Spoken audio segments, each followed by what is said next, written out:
Assalamualaikum warahmatullahi wabarakatuh. Bagaimana kabar adik-adik semua? Semoga tetap sehat dan tetap semangat.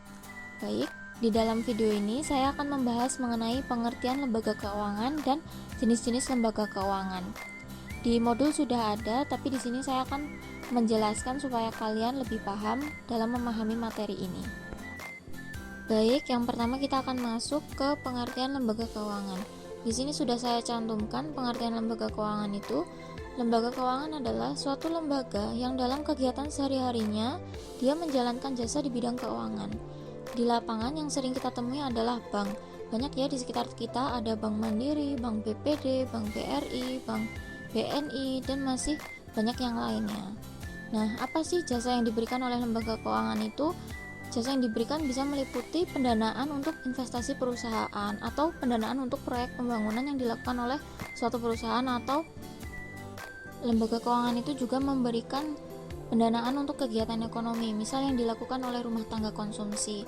Rumah tangga konsumsi di sini maksudnya adalah kita sebagai konsumen. Ada kan ya orang-orang yang dia mengajukan pinjaman untuk mungkin memenuhi kebutuhannya, misal seperti membeli sepeda motor, untuk membeli rumah, dan lain sebagainya. Nah, bisa juga untuk mendanai kegiatan ekonomi yang dilakukan oleh pemerintah ataupun perusahaan swasta.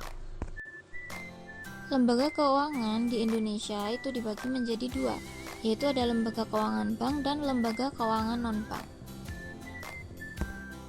Yang pertama adalah lembaga keuangan bank. Nama lain dari lembaga keuangan bank adalah lembaga keuangan depositori.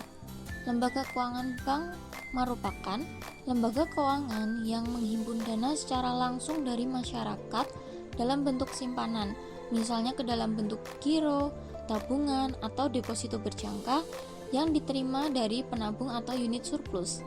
Di sini yang dimaksud penabung atau unit surplus itu merupakan orang-orang yang memiliki kelebihan pendapatan. Setelah dikurangi konsumsinya atau dikurangi kebutuhannya, ternyata pendapatannya sisa. Lalu oleh orang ini pendapatan yang sisa itu tadi ditabung ke dalam lembaga keuangan. Selanjutnya adalah lembaga keuangan non-bank. Lembaga keuangan non-bank disebut juga sebagai lembaga keuangan non-depositori. Jadi kalau lembaga keuangan bank kan lembaga keuangan depositori. Nah, kalau lembaga keuangan non-bank itu kita sebut juga sebagai lembaga keuangan non-depositori. Pengertiannya adalah seluruh lembaga atau badan yang melakukan aktivitas keuangan baik secara langsung maupun tidak langsung. Nah, pada pengertian ini perlu kalian cermati bahwa kalau tadi lembaga keuangan bank dia menghimpun dana secara langsung dari masyarakat.